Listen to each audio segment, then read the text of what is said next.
Welcome! I made it. You made it. It's another day of Bhagavad Gita Sadhana. I said, I made it because I thought I was going to be able to set up outside. And I was all like, I'm early, hanging out. Okay, I'm on time. And I go to set up outside and it's completely wet. And then it's like, I'm going to be late. Which those of you who know me well know how much that rankles me to be late. But this leads into our discussion today. We're talking about life, growth, with the help of Bhagavad Gita, one of the great books about getting in touch with your true self and developing your connection to that self.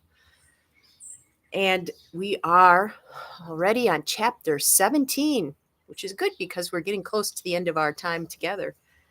Remember, there's a celebration of that coming up, which you can join. You can make a donation or attend for free. And if you see the link below and go to workshops, we'll be happy to have you.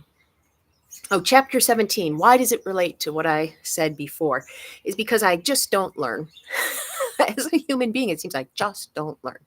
What are the things I don't learn? Well, there are many things, but this one in particular, and the universe and the world keep giving me opportunities to learn. And I have found that as long as I need these opportunities to learn, the universe will give them to me. And when I stop needing them, then they'll go away. That's been my experience. So what I really need to learn, and especially as we're getting to the end of everything, and Arjun's getting to the end of his discussion with Krishna about how to go about his life. We need to learn about faith. In Sanskrit, it's Shrad. So this chapter is the yoga of discerning the three types of Shrad, or faith. And this is where being a Westerner and reading the Gita gets tricky, because faith does not mean the same thing in the Gita, but it's the closest word we have in English, as it does to the Western mindset. The tradition, I was raised in the religious tradition, it was blind faith, that you just did things, well, for example, even if it seemed unreasonable or counterintuitive or not morally right, you did what the priest told you to do because, heck, they had a direct pipeline to the big guy, right? And probably many of us know how that turned out. But it was always blind faith. Even if the priest failed, that's God's plan, and you have to believe in that. And you have to believe what's told to you and just take it because it was told to you from this book, written a long time ago, from a translation. I obviously took a little issue with that because what I was told to accept on blind faith did not jive with my personal experience. And this is the idea of Shrad from the Bhagavad Gita standpoint. It's a faith that's backed up by your experience. And it can be even harder sometimes. For example, as I mentioned, I have hang-ups based on time. And I have learned over and over again that the universe's timing is better than my personal idea of what timing should be. And yet, every time I feel I'm running late or I've made a miscalculation, I go into an absolute panic because I still haven't developed that faith. I still don't trust my learning that everything is going the way it should. Some of the big teachings of the Mahabharata include everything is going the way it should. And I think, yes, the world is, the universe is, but my personal life is not. Now, this is extremely important because as we near the end of this book, this journey, the one you have to have the faith in, that you have to develop faith in, and not blind faith, but true and tested faith, is yourself. Yourself with the big capital S, but also your little s self. The embodiment, that you learn to trust that, because your embodiment, believe it or not, was placed here, according to the Gita and many other Eastern spiritual works, for a purpose. Only you can fulfill that purpose, and it's up to you to fulfill it. And trusting that deep in your core, you know exactly what you need to do. So easy. Easier said than done, I'm sure. So today I'm inviting you to explore this idea of faith. And whether you subscribe to the Eastern or Western view is completely up to you. Where do you put your faith in faith? But when we get to the contemplation, I'll invite you to reflect on, really, what is your conception of faith and how is it serving you or not?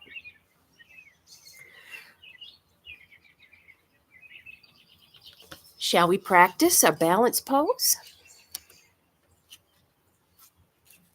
Ooh.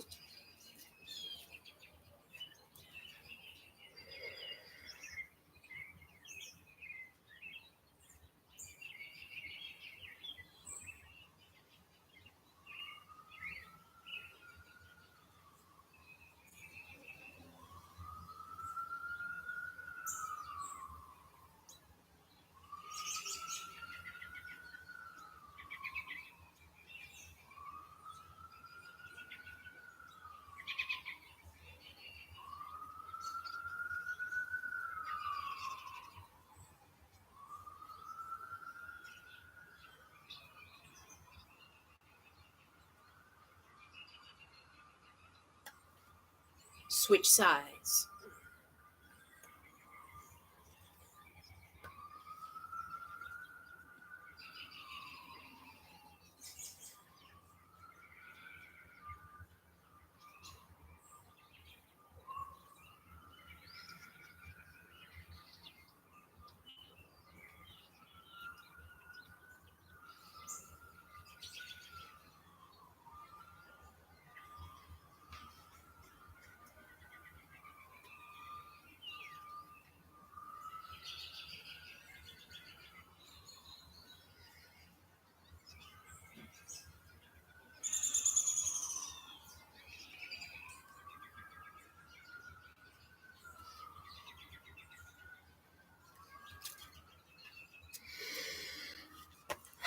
I had faith that the earth would hold me, that my legs would hold me.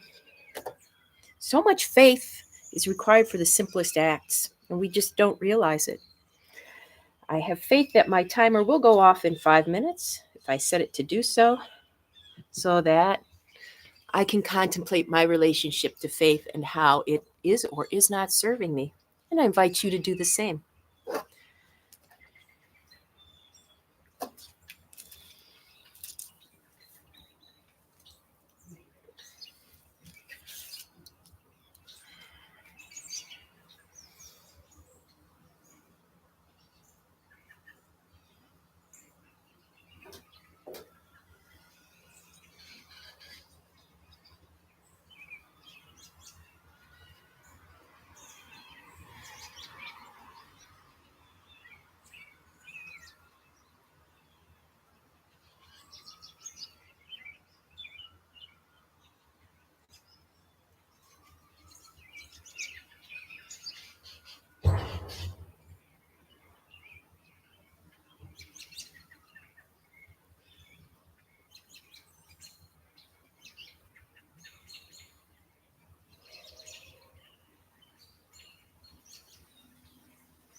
wow, I have faith in my sense of timing because I opened my eyes to check the clock at exactly 1 second before the meditation was supposed to end. Wow. So discovering and rediscovering over and over again what it means to have faith and to actually live that faith. Maybe we're supposed to meet tomorrow, maybe not. I have faith that we will connect again at some point. And until then,